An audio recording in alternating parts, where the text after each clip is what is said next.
हमारे साथ बीजेपी के सांसद प्रवीण खंडेलवाल जी हैं। प्रवीण जी, जिस तरीके से कल दिल्ली के उपराज्यपाल बीके सक्सेना ने दिल्ली की मुख्यमंत्री की तारीफ की, उन्हें पत्र लिखा, लेकिन उन्होंने अपने पत्र में केजरीवाल पर निशाना साधा।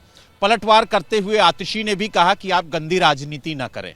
तो इस जो लेटर बम को लेकर के एक दूसरे पर वार पलटवार किया जा रहा है, इसको लेकर के बीजेपी का क्या कहना? देखिए, संविधान कहीं पर भी अस्थाई शब्द का उपयोग नहीं करता है। इतिहास इस बात का गवाह है कि उत्तर प्रदेश में एक दिन के मुख्यमंत्री बने जगदम्बिका पाल, तो उन्हें मुख्यमंत्री माना जाता है। तो कहीं भी संविधान में अस्थाई की व्यवस्था नहीं है।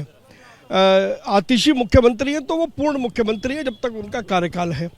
और हमारे मित्र केजरीवाल जी जिस प्रकार से उनको अस्थाई कहते हैं, मुझे लगता है संविधान का अपमान है। तो आपको लगता है कि पहली बार एलजी साहब ने किसी मुख्यमंत्री की बड़ाई की है, और खास तौर से आतिशी की? देखिए, एलजी ने बड़ाई नहीं की है। एलजी ने संवैधानिक व्यवस्था के विषय में बताया है, और लोगों को समझना चाहिए कि संविधान की व्यवस्था क्या है। मुख्यमंत्री अगर कोई बनता है तो जितनी टर्म वो रहेगा, 6 घंटे रहे, 1 दिन रहे, या 1 साल रहे, या 5 साल रहे, वो पूर्ण मुख्यमंत्री होता है।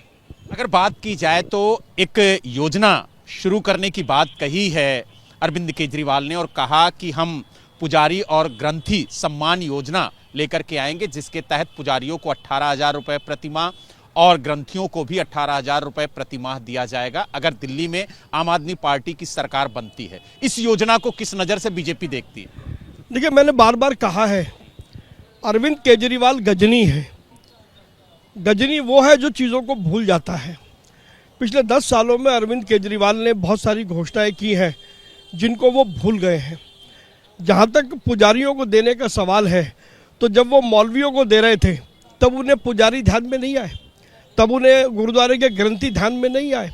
अब चूंकि सामने चुनाव है, तो चुनाव को ध्यान में रखते हुए वो इस प्रकार की घोषणा कर रहे हैं। ये विशुद्ध रूप से चुनावी स्टंट है। अभी मैं मंदिर में अंदर गया था, मैंने वहाँ के पुजारियों से बात करी। पुजारी उनकी इस स्कीम को लेकर के उनका मखौल उड़ा रहे हैं, कह रहे हैं कि ये कौन सी स्कीम है। तो कहीं ना कहीं इसका ज़मीनी धरातल से कोई लेना देना नहीं है, और इसके लिए बजट कहाँ से आएगा?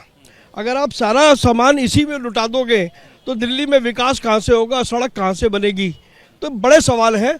जैसा हम बार बार कह रहे हैं, मैंने कल भी मीडिया को कहा है, ये अरविंद केजरीवाल का विशुद्ध रूप से एक चुनावी स्टंट है, इससे अधिक कुछ भी नहीं है। लेकिन प्रवीण जी, अरविंद केजरीवाल तो कहते हैं कि बीजेपी हमारी योजनाओं को रोकने की कोशिश कर रही है, चाहे वो महिला सम्मान निधि हो, चाहे संजीवनी योजना हो, और इस योजना को लेकर के तो कहा कि अगर इसे रोकेंगे तो पाप लगेगा। पाप किसको लगेगा? ये निर्णय तो अरविंद केजरीवाल नहीं कर सकते, ये तो भगवान को ही निर्णय करना पड़ेगा। और जितनी उन्होंने उपेक्षा की है, ये वही लोग हैं जिन्होंने हमारी सेना के शौर्य पर सवाल उठाए हैं। ये वही लोग हैं जिन्होंने दिल्ली पुलिस की काबिलियत पर सवाल उठाए हैं, और आज ये हमको पाप और पुण्य की शिक्षा दे रहे हैं। इतने कौन से ज्ञानी हो गए? इनके पापों का घड़ा भर चुका है। दिल्ली की जनता ने तय किया है कि वो विधानसभा चुनावों में भाजपा को प्रचंड बहुमत से सरकार बनाएगी। आखिरी सवाल, दिल्ली विधानसभा चुनाव को लेकर के आप लोग प्रत्याशियों की घोषणा नहीं कर रहे हैं, कोई मुख्यमंत्री चेहरा नहीं दे रहे हैं, बारात सज गई है लेकिन दूल्हे का पता नहीं है, ये आरोप लग रहे हैं आप पे। देखिए, भारतीय जनता पार्टी राष्ट्रीय पार्टी है, हमारे समर्पित कार्यकर्ताओं का संगठन है। हमारे यहाँ चुनाव में टिकट देने की एक प्रक्रिया है। हम नीचे मंडल से लेकर के और ऊपर तक जाते हैं। ये कोई केजरीवाल की तरह तानाशाह पार्टी तो है नहीं जहाँ पर एक व्यक्ति निर्णय लेता है। तो ये हमारे एक प्रक्रिया है, प्रक्रिया चल रही है, और सही समय पर हमारा नेतृत्व तय करेगा दिल्ली में कौन कौन चुनाव लड़ेंगे।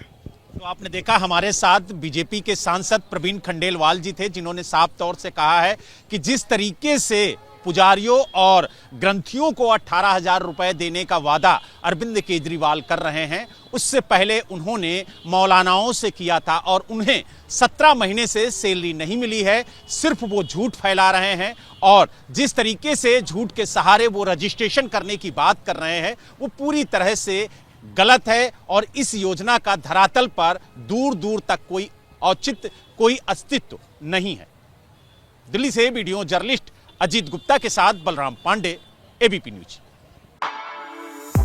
For exclusive and insightful videos, subscribe to our new channel ABP Live Premium.